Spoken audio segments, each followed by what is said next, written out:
This is CGTN, China Global Television Network.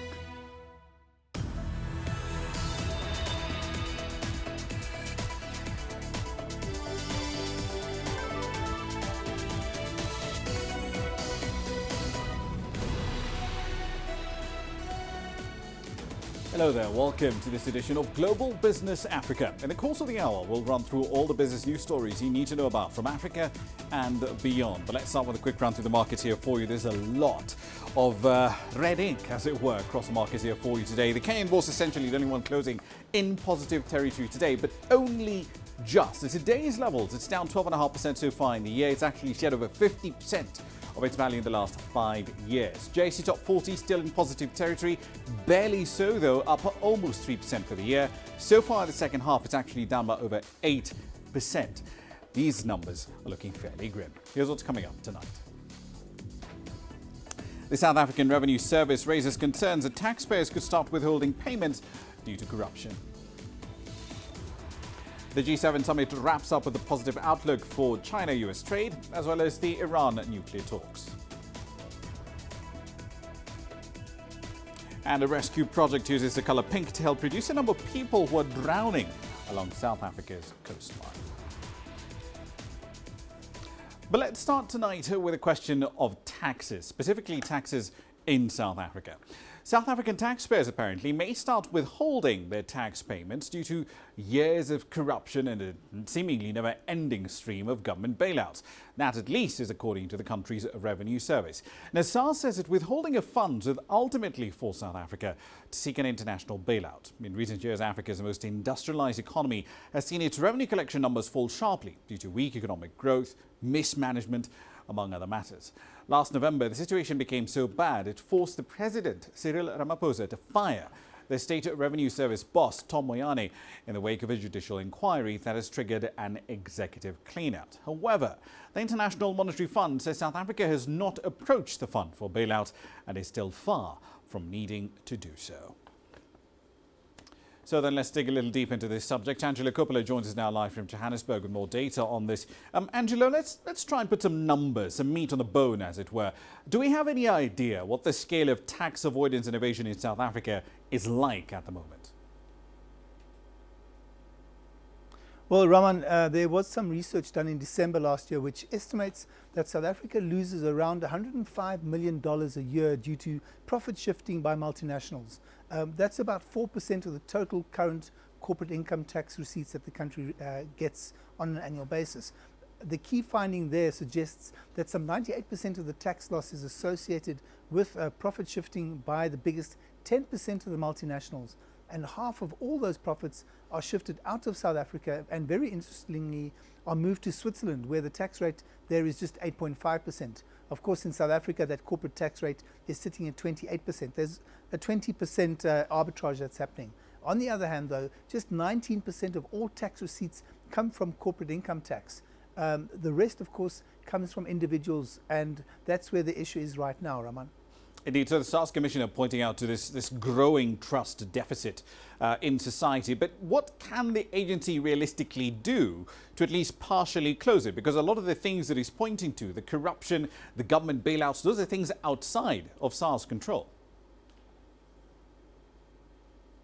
Well, look, it can't really do that much. It really isn't their job. It's the job, as analysts are telling me, of government to create the right environment, that there's then becoming a bit of trust that's needed. It's the citizens and the government that need to be working together. But the citizens want to see what government is going to do about those errant people, those people that are causing or that are practicing those illegal activities. It's also about the corrosive effect that corruption and illegal behavior has had on citizens who've been watching as leaders, officials, members of the ruling party, and obviously in the private sector, are acting with impunity. SARS is acting under a new commissioner at the moment. There have been 5 senior executive suspensions on precautionary grounds, as SARS are very careful to put it. And just before we came on air, we heard about at least one of those suspended senior officials separating or moving away from SARS. So the first person has actually left the company, or the regulator, should I call him, the agency. So there is some action happening there. Zondo, we're seeing some action. The PIC Commission is trying to get some action going. Of course, we had the Nugent Commission that came out with those findings against Moyani and SARS in particular, but there haven't been any criminal charges brought or heard in courts yet. So the analysts are saying that when that starts to happen, we can then start seeing some trust begin to be rebuilt, Roman. Indeed. So let's look at the numbers here, because in the last fiscal year, SARS was about $1 billion or so short, roughly 15 billion rand short of its full-year tax collection target. But other than low GDP growth levels and a contraction, of course, in the first quarter of the calendar year, what else explains that shortfall? Well, I'm going to break it down a little here. Based on 2018 figures, there were 21 million individual taxpayers in South Africa. Only 6.4 million of those, or 30%, were expected to submit tax returns. Of that, only 4.9 million taxpayers, or around 23%, submitted returns and were actually assessed. Of the assessed taxpayers, of course, only 16.8% owed SARS any money. Now, add to that the fact that, according to the official data, 38.1% of the total tax revenue comes from those individuals. It then explains what the issue is, and it explains why that low number could also be linked, it's understood, to people or more people being unemployed who were taxpayers at that point. People, of course, are declaring less tax, and this is where the tax morality comes in, because they're trying to increase their disposable income. And then finally, of course, there are taxpayers increasingly leaving South Africa and externalizing the money that they have in the country to the countries that they're emigrating to. So that's where the key issues are, Raman. Indeed, I've got to love that term in the English language, externalizing their income, because that leads me to my next question. The income tax law was amended to actually go after the earnings of those South African nationals who work abroad, even though they don't meet the residence test. You've got to be in country for 183 days in a year to qualify to pay domestic income taxes. But how much does SARS think they can raise through this measure once it kicks in next year in March? Well, Roman, they're not talking about the numbers just yet, so that's unclear right now. But that foreign tax rate is punitive. It's the same as the local provisional tax rate that taxpayers pay, and that's around 45%. And it kicks in on any foreign income earned in excess of R1 million or $66,000 annually. And it's applicable to individuals, companies, closed corporations, trusts, and estates. And it is subject to foreign tax credit where applicable. So there is a bit of a backdoor there. Especially where there are dual taxation agreements between countries and they are in force.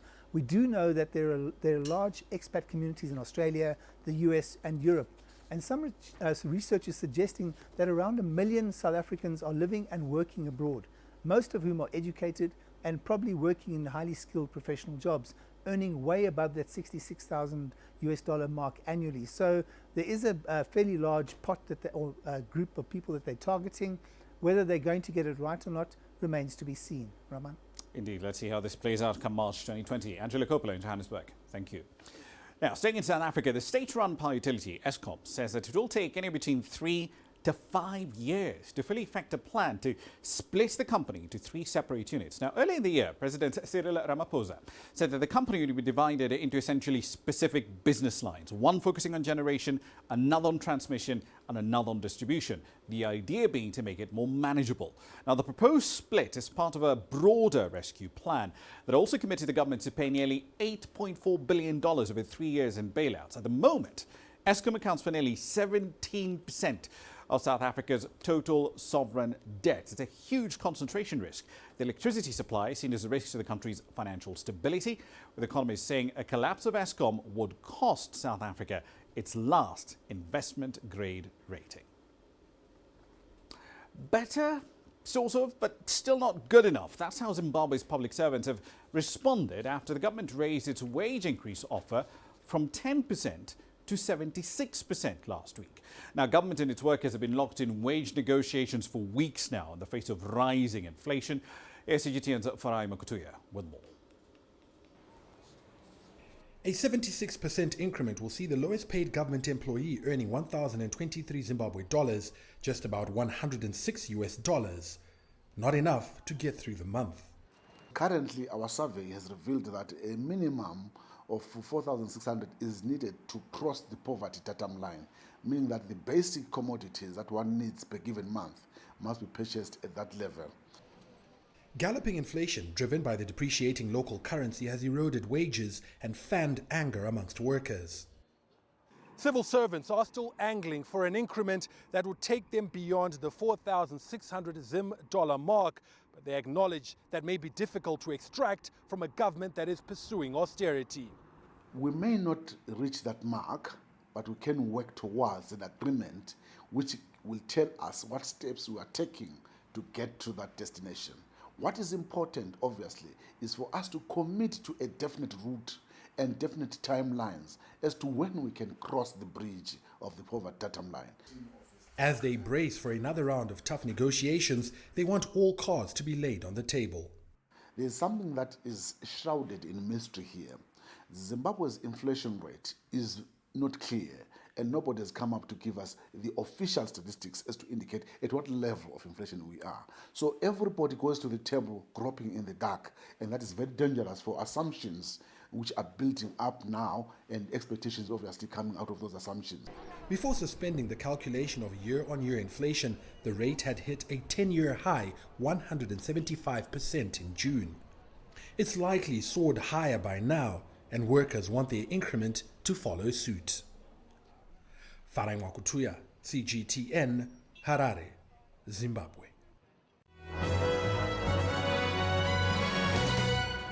Right then, a quick run through some news from the company side of things. South Africa's stock market, the JSE, has bought a local share register business as part of a broader plan to strengthen its relationships with listed companies. Now, the exchange will buy nearly 75% of Link Market Services. Link is the country's second largest share register business. Its clients include 6 top 40 companies. The deal is expected to close by the end of 2019. It will cost the bourse $14.7 million. Africa's biggest retailer, Shoprite, has borrowed over $5 million from Stanbic Bank in Kenya to fund an expansion drive in the country. Now, the retailer has opened 2 new stores in Nairobi, with a third expected this month in the coastal city of Mombasa. The chain has already opened 126 additional prices, as well as a heavy tax burden due to DRC's new mining code. It also says power failures, issues with production equipment, and a deteriorating ore grade all contributed to the target miss. And finally, the US tech giant Apple shed $44 billion in market value on Friday after pronouncements from Beijing and Washington cast a spotlight on its enormous Chinese production base. This past weekend, the US President Donald Trump ordered, in quotes, American companies to immediately start looking for alternatives to manufacturing in China. That's a run through your company headlines.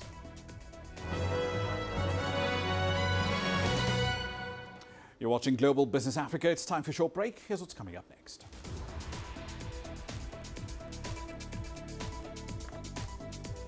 Uganda gears up for its first flight to Kenya on the revamped, relaunched Uganda Airlines.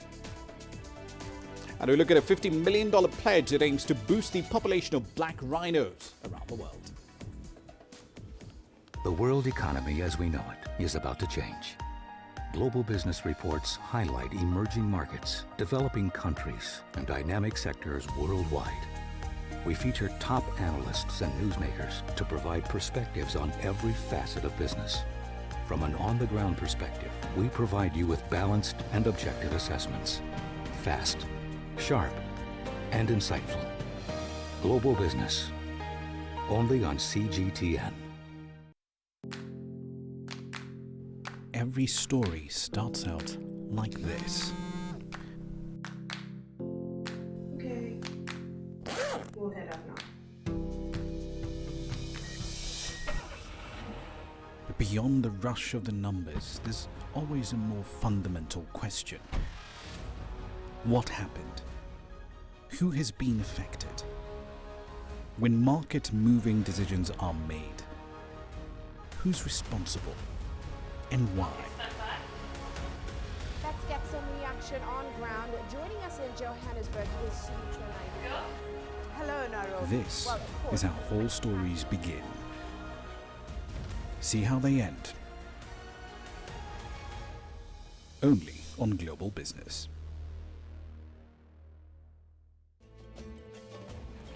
There's more to this place than just glorious landscapes. There's more to it than just, say, Table Mountain or glorious, endless salt flats. There's more to it than countries that are home to some of the deepest mines in the world.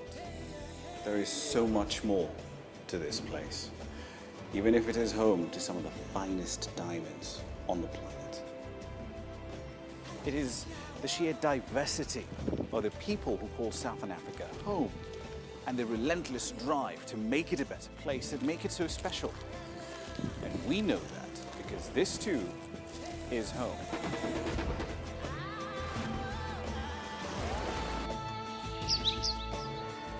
No one knows Southern Africa like we do. CGTN, see the difference.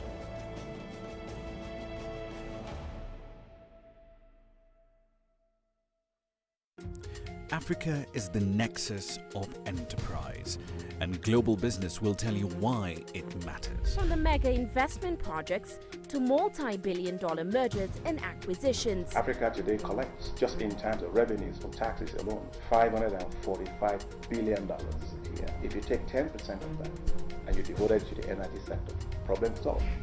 All this on Global Business, weekdays at this time on CGTN.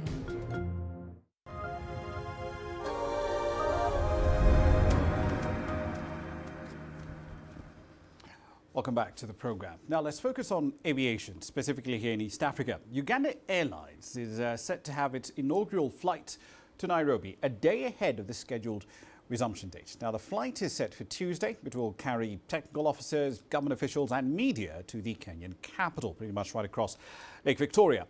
Ugandan Airlines will give travellers on the busy Nairobi-Kampala route a range of options, and it will also have the only direct flight to Mogadishu over in Somalia.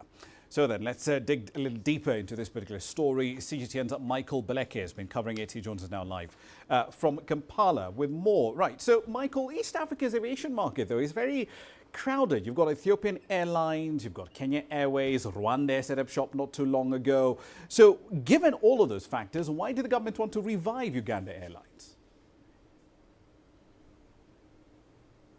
Hi there, Rama. While there are many actually options, as you have stated, the government here in Uganda looks at the national carrier as one as a sign of prestige, and this national flag carrier will be used to market the country. This prestige will be used to market the country across the world. This also means tourists can get onto this flight and come directly to Uganda without going through anywhere. Secondly, the Civil Aviation Authority believes many Ugandans actually spend quite a hefty amount, $400 million a year to fly around. And so they believe if they can attract more Ugandans to use this airline, this money will be attracted back home. And then the other point, Rama, is that while there are many options, for example, I can give you the Entebbe-Nairobi route is one of the most expensive routes, which is just 55 minutes away. It's more expensive than a 6-hour flight to Dubai.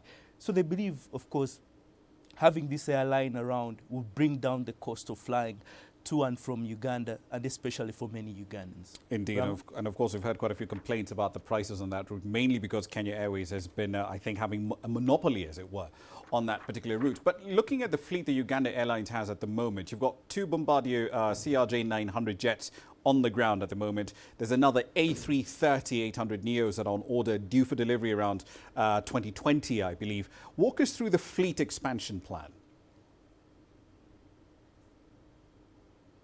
Rama, what we know, government says that initially they will have a fleet of 6 planes. Maybe I should say in quotes, to test the waters first. The airlines are already, of course, the 2 Bombardiers are already in Uganda, CRJ-900 planes that will ply the regional routes. They have a capacity of about 75 passengers to 80 passengers, depending on how, of course, the seats have been placed. And 2 of these we already have 2 CRJs here. 2 more are expected by December. Then in 2020, Uganda is expected to receive the bigger sized planes from the Airbus, 2 A330-800 Neo aircraft. These will enable Uganda ply the longer routes, and these will carry about 260 passengers. Of course, if things work out for Uganda, it is anticipated that either, of course, especially if they open up new routes, international routes. They believe they will either lease or make outright purchase for more planes. But for now, Rama, the fleet will be 6 until such a time when the decision has to be made to bring in more aircraft. Right. You mentioned a little earlier that this in part is a question of national pride and prestige setting up the airline. But at the end of the day, it's still a business. So the question then becomes, at what point will this carrier break even? What are the key numbers we need to be looking out for, especially for passenger load factor within the domestic routes and the international ones? This is a good question, Rama, but also hard to speculate given the environment in which Uganda Airlines is flying into. First of all, the Ugandan carrier is entering, of course, a regional market which is already flooded by other carriers. We have KQ, we have Air Tanzania, we have the South African Airlines, we have Precision Air, Ethiopian Airlines, and many others. Of course, and many of them are flying these same routes that Uganda wants to fly, and the seats almost are going when they're hardly occupied. Not all of them are occupied. Some of these airplanes are flying half the plane, of course. And most, of course, regional aviation economists have, the ones we have talked to, say for at least 5 years, Rama, this airline, Uganda Airlines, will need a 5-year push if it is to afford to fly. And by this, I mean the cost of administration, the cost of handling, the cost of cargo. And without this, of course, without support, breaking even may be difficult. We have seen the defunct Air Uganda and Victoria Airlines way back in the days. They have all gone down the drain. And most regional carriers, KQ, Air Tanzania, South African Airways, are all struggling to stay afloat in the skies. So it's quite a very difficult thing unless, of course, government comes in to support them. Indeed. So government support is really the key word here. It's a drug of choice for regional carriers, as it were. So other than providing the initial seed capital, is Uganda's government providing any sort of tax breaks in order to at least ensure that Uganda Airlines has a fighting chance in this very crowded East African market? I'll take you back, Rama, to actually the last question also, which is also similar to this one, that, government has this exaggerated ambition and plan that the airline will make enough money to run on its own. And in the first year, of course, of operation, this year, 2019, they believe they can make between $3.9 to $4 million. This figure, they hope it will jump in the second year of operation at the end of the financial year 2020. And of course, this money, they believe, will be enough to meet the salaries of the crew, to fuel, of course, passenger handling, advertising, and of course, navigation. However, experts say, of course, Uganda may need an additional $70 million just to start off in the coming days. The plane will also need probably tax breaks. But for now, we have not heard of any tax breaks being considered because government believes the airline is going to make money. And of course, we know these tax breaks may happen because government is likely to do that exactly what you're saying, given the fact that they intend to keep the plane in the skies with or without passengers, something, of course, that will come at a huge cost for the local taxpayer, many who will not even step onto that plane. Indeed, we leave it there for the time being. Michael Baleke in Kampala, thank you very much.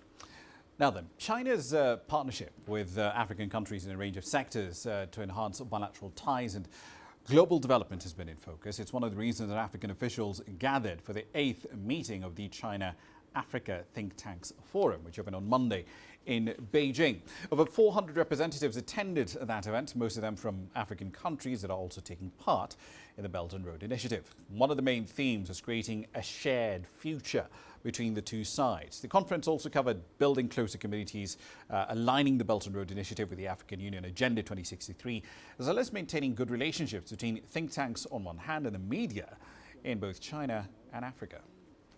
The continuous support of China makes us confirm that our strategic partnership is based on shared values and mutual respect.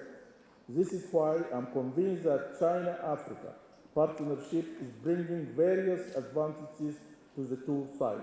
When it comes to the effort that Africa will have to make to achieve its structural transformation, each country will have to draw on its character, its own strength, history and culture.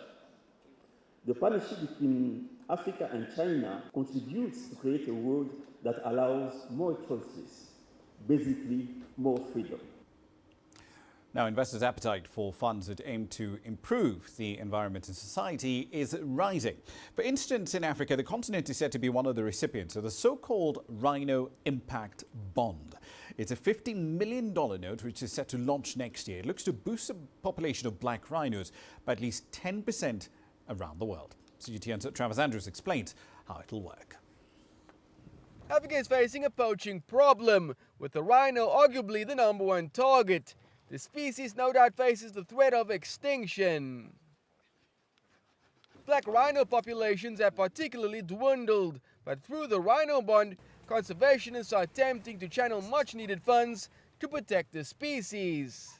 We're focused on 12% of the black rhino population in Africa.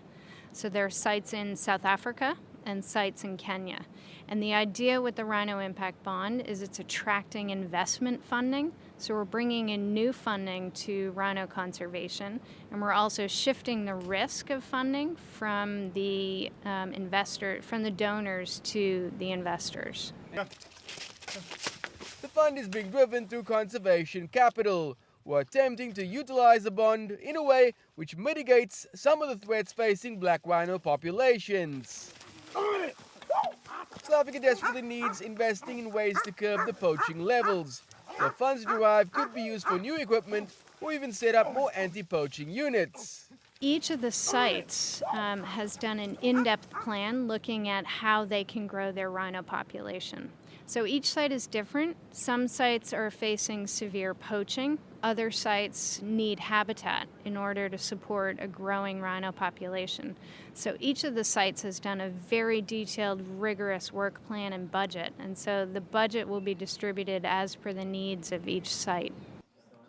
Investors in the $50 million bond will receive back their money and their returns if the conservational goals are reached over the 5 sites, and increasing the current population beyond what is thought to be around 5,000 black rhino. The bond has far broader applications than just rhino conservation. It can even be used to save the pangolin. It's also open to those seeking much broader conservational financial instruments, which aims to make a difference. It would be open to any interested investors. We are looking towards mostly family foundations and individuals interested in rhino conservation who would maybe traditionally would have considered donating, but it's now interested to see how they can access a financial product that can potentially produce a return as well as a conservation success story for them. While the success can be tracked on the outcomes-based bond, it remains to be seen just what overall effect it could have and whether the $50 million may be enough to lift the population numbers, or if more money is needed. Travis Andrews, CGTN, Cape Town. Tunisia's tourism sector indicators for the current year are showing some decent improvement. Now, the country recorded some good numbers last year. Nearly 8.3 million foreign visitors, perhaps you among them, stayed in the country. That's compared to 7 million the year before. Now, for this season, the tourism ministry is expecting 9 million tourists. CGTN's Adin Chachi filed this report. Tunisian authorities announced that cumulative tourism receipts grew 46% as of August 20 this year to 3.5 billion dinars, almost $1.22 billion compared to $830 million in the same period last year. I have visited many tourist sites nationwide. Tunisian tourism professionals have diversified their offers and services and succeeded in attracting travelers from the whole world. This dynamic has a positive impact on revenues. Tourist arrivals posted an increase of 12.8% until August 10 compared to the same period of last year, to 5,438 million tourists, according to statistics provided by the Ministry of Tourism and Handicrafts a few days ago. We'll reach about 9 million tourists by the end of 2019 because we have new registered arrivals. The rate of bookings in different hotels amounts to about 80% from the month of September to December. The number of Maghreb tourists visiting Tunisia during the same period grew 12.4% compared to 2018. The Algerian and Libyan markets increased with more than 15% and 26.3% respectively. The recent statistics are promising. The biggest challenge is to maintain these encouraging results, which are driven by the revival of several traditional markets, in addition to those in neighboring countries. As a result of the increase in tourism revenues, Tunisia's net foreign currency reserves improved considerably, reaching $6.1 billion, or 98 days of import as of August 23, 2019, against 70 days of import in 2018. Tourism is the first source of foreign exchange in Tunisia. This vital sector employs over 1 million people and accounts for around 8% of the country's gross domestic product. Experts say tourism has picked up in Tunisia after the government increased security around popular destinations and negative travel advice was lifted. Adnan Shawashi, CGTN, Tunis. It's 18:30 GMT. You're watching Global Business Africa. The news continues on CGTN.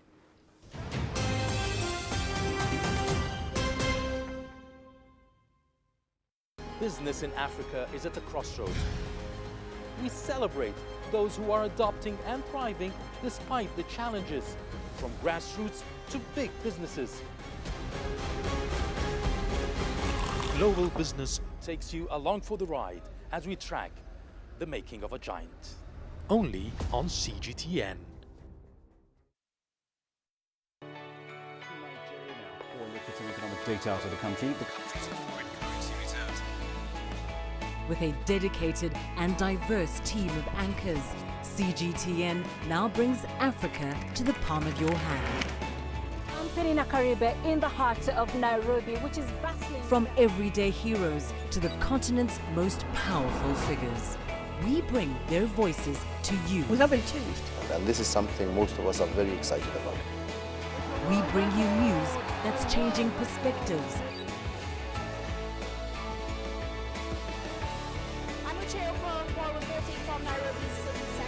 News that brings Africa to the world.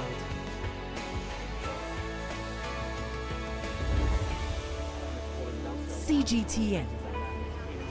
See the difference.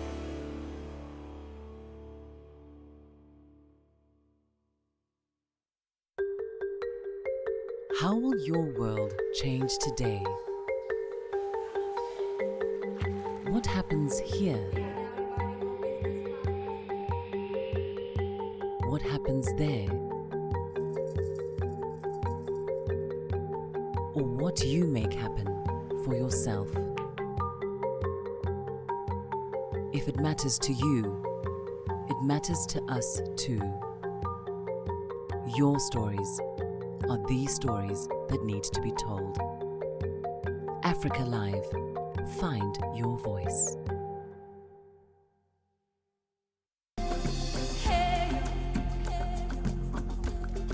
Accra is my kind of city. That's because when I'm here, I feel like I'm back home in Lagos or Aviation, which are two of the major cities I grew up in.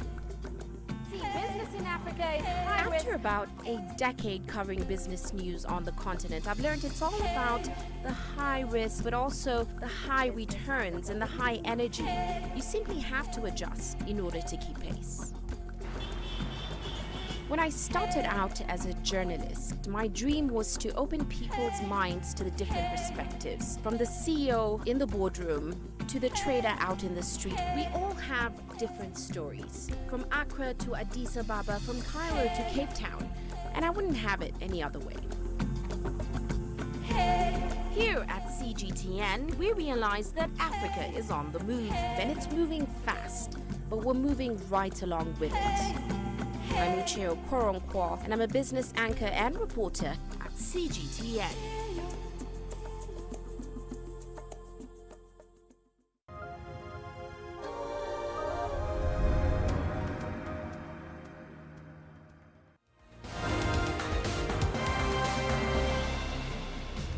Right then, welcome back. Let's go through some of the stories making headlines at this hour.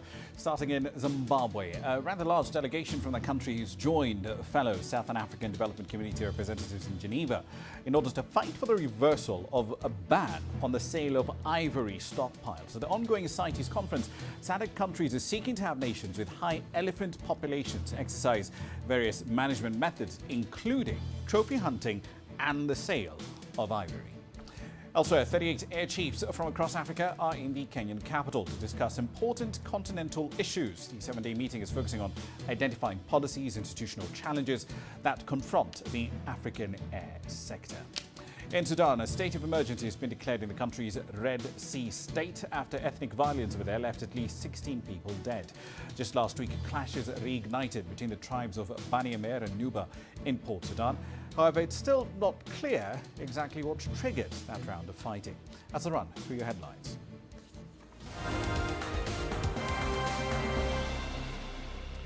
The US President Donald Trump says his door is open for meetings with China and Iran as he concluded his visit to the G7 summit in France. Mr. Trump said that Beijing wants a deal very badly, quote unquote, in order to end its trade war with Washington, and he adds that he will consider meeting with the Iranian president if Tehran came to terms of its nuclear program. In the meantime, the French President Emmanuel Macron also met with Mr. Trump on the last day of the Global Leaders Summit. Macron is hosting the G7 in the French coastal resort of Biarritz. He's been attempting to ease tensions following the US withdrawal from the Iran nuclear agreement, the JCPOA, back in 2018.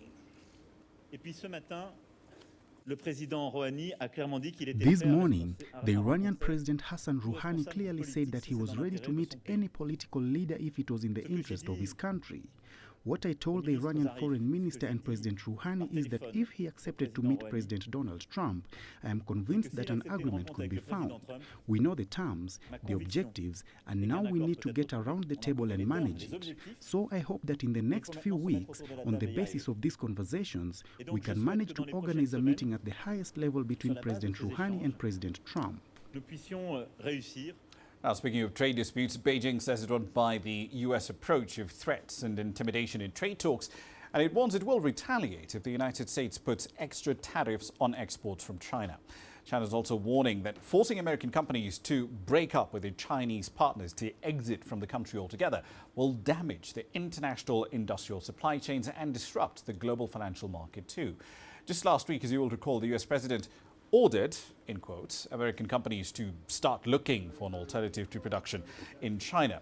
Late on Sunday, he and his top aides downplayed the idea of pushing American firms like Apple, for instance, to abandon the Chinese market altogether. Speaking on the sidelines of a G7 summit on Monday, Mr. Trump claimed that Beijing had offered to get back to the negotiating table and to make a trade deal, though Beijing has not confirmed that. This sounds like a political slogan for the US to call on its companies to withdraw from China. It is not a practical measure. Even if it did take place, there would be someone else to fill in, and eventually it would be the US to suffer the damage. Now, one of China's newest pilot free trade zones could be coming to your part of the country soon. Each of these 6 planned FTZs will carry out distinct reform tasks. Innovation and opening up were the buzzwords at a Monday press conference. CGTN's Sun Tianyuan filed this report. China's Ministry of Commerce announced plans for new pilot free trade zones in 6 regions. They will address issues such as investment, trade and finance. One FTZ is headed to Shandong province, one of the nation's major economic hubs. Shandong is looking for new mechanisms, new ways to modernize and innovate its marine economy. The FTZ is also expected to promote regional economic development and interaction with South Korea and Japan. It is also the first time that China will establish FTZs in border areas. Authorities of these areas expect that the FTZ will deepen trade and economic cooperation with neighboring countries and regions. Guangxi is adjacent to the ASEAN countries both by land and sea. We will make full use of our geographic advantages to better connect and cooperate with countries along the Belt and Road. Last year, the existing 12 free trade zones in China attracted 70 billion yuan worth of foreign investment. That's about $10 billion. That accounted for 14% of the total foreign investment the country attracted during the period. The new pilot FTZs are also expected to become popular destinations for foreign investment. Pilot FTZs are areas that allow the most foreign investment. It is also a forefront of reform and trial policies that are favorable for foreign businesses. The ministry says it will carry out the task and ensure safe and stable development in the regions. It will also demonstrate the FTZ's role as testing grounds for China's reform and opening up policy. Sun Tianyuan, CGTN, Beijing. Now then, the Australian dollar has fallen to a 10-year low following the weekend's dramatic escalation of the ongoing trade friction between China and the United States. But, as CGTN's Greg Navarro now explains, some experts believe the weakening currency is actually helping Australia's economy. If you're looking for a way to unlock your kitchen's potential, Dean Welsh believes he can help. And it's a beautiful solid 6mm stainless steel benchtop. Think Designs has been selling imported kitchen design solutions to consumers for the last 6 years. But the cost of importing these products has increased lately as the Australian dollar has dipped to a low that hasn't been seen for a decade. We can't go back to the client and say, oh, look, the exchange rates fluctuated and look, can you pay a little bit more money? You can't do that. You've just got to accept that as part of this kind of business that you are going to lose profitability in these projects. The Australian dollar has been weakening since mid-July and now sits below the 70 US cent mark, a level not seen since the global financial crisis.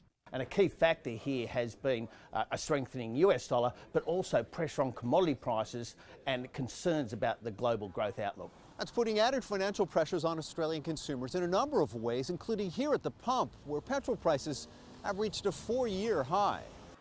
Some economists believe that concerns about how a trade war will weigh on China's economy. The Australian dollar is good news for the Australian economy. It's a way of importing growth, and particularly if trade... crisis. We haven't had a recession for 30 years because the dollar takes all the absorption away. And as global markets continue to react to an escalating trade war, economists expect the Australian dollar to remain below the 70 US cent mark into 2020. Greg Navarro, CGTN, Sydney. Car sales in India have slowed down quite sharply this year amid challenging economic conditions over there. Thousands of jobs are being lost as dealerships close down and car makers slow production. Our correspondent Rebecca Bundun reports from Mumbai. Deepak Temkar, a car dealer in Mumbai, is worried he will soon go out of business. 2 years ago, he was selling about 25 used cars each month. Now he says his sales have halved. We can't survive in this scenario. So this is very tough to survive if the things is going same direction. Mr. Temkar is not alone. The car industry in India is seeing its worst slump in 2 decades. New car sales fell 36% to just under 123,000 vehicles in July compared to the same month a year ago, according to the Society of Indian Automobile Manufacturers. This was the 9th consecutive month that sales declined. Economists point to the country's economic slowdown, combined with non-banking lenders giving out fewer car loans. One report from Reuters estimates 350,000 jobs have been lost as dealerships close down and factories shut temporarily. So it's a pretty grim situation in terms of the job losses pertaining to the auto sector. Unless immediate steps are taken, we could have a tough time coming ahead in the next 3 to 6 months. Auto sector is a pretty big in terms of the manufacturing GDP. It contributes to around 49% of manufacturing GDP and overall around 7.5% of the GDP. So it's quite a big employee generator. But some believe there are other factors driving down demand for cars, including Uber and its homegrown rival Ola, which are both widely used in India's major cities. So I don't need to buy a car. Like say for example, I do not travel much on like roads. I take local trains and I take rickshaws, Ubers and Ola. Mumbai is already a very crowded place, right? So buying a new car makes it more difficult because there's a parking problem. To spur demand, the industry is asking the government to reduce the tax rate on cars from 28% to 18%. Indian Prime Minister Narendra Modi, in a recent interview with the Economic Times newspaper, described the slowdown in the car sector as transient and said he believed demand and the industry will bounce back strongly and soon. But Mr. Temka is not too hopeful.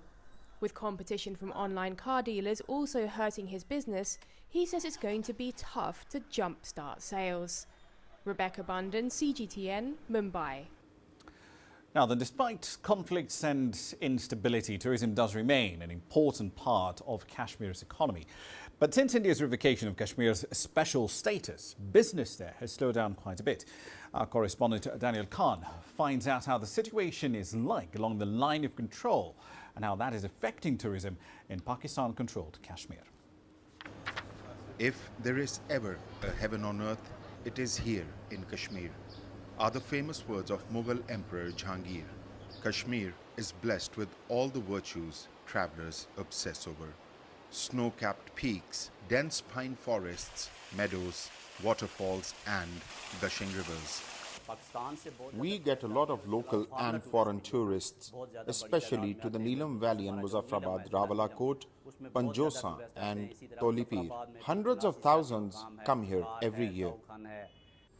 But it is also a land of endless instability and uncertainty, owing to its status, a disputed territory.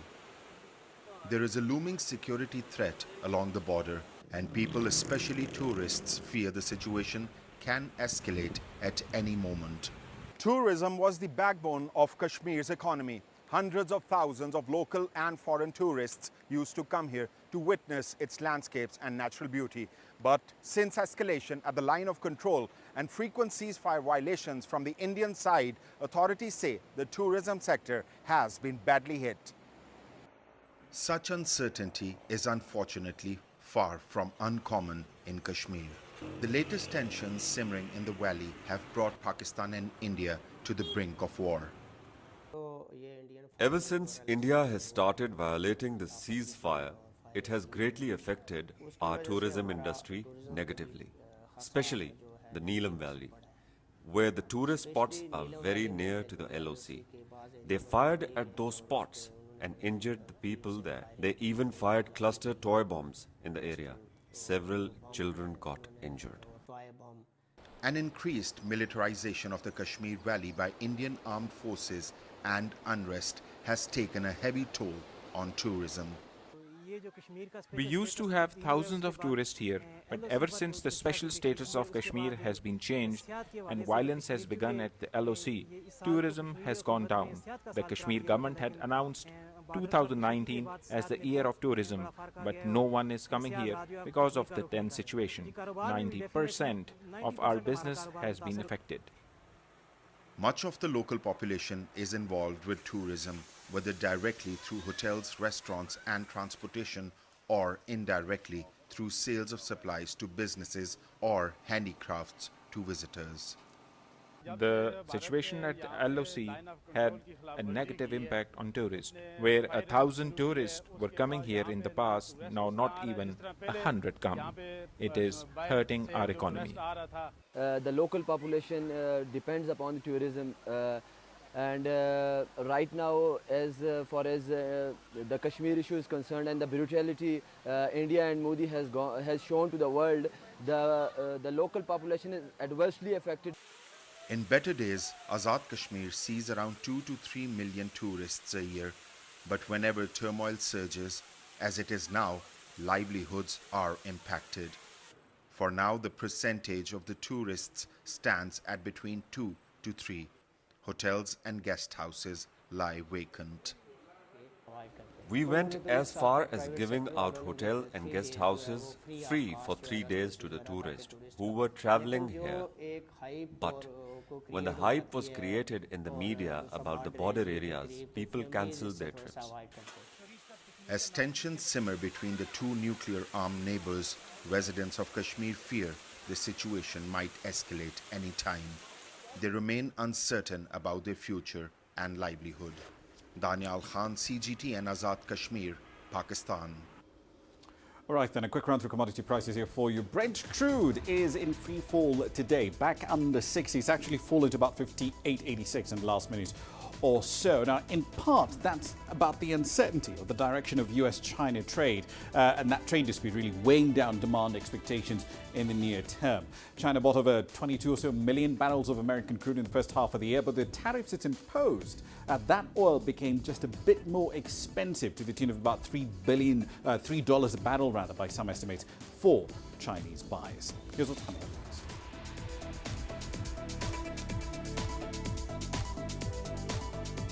We're taking a look at a rescue project that uses the color pink to reduce the number of people drowning along South Africa's coastline. Images may appear to be identical, but looks can be deceiving. The difference is not always obvious. It has to be discovered.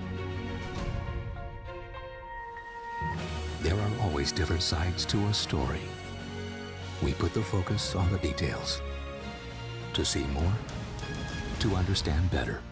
CGTN. See the difference. The greatest journeys. The greatest sights. The greatest adventures. Here in Kanater, this weir allows the locals to walk on water. We're far more than just TV news. We're your passport to the wonders of Africa. To bring you stories of struggle, survival and hope.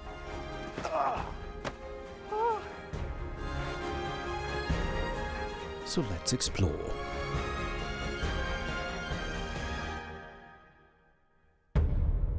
CGTN. See the difference. You don't find the stories of North Africa by sitting on the sidelines.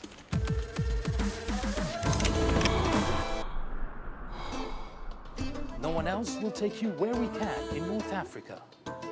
And no one else will show you what it's all about. CGTN, see the difference.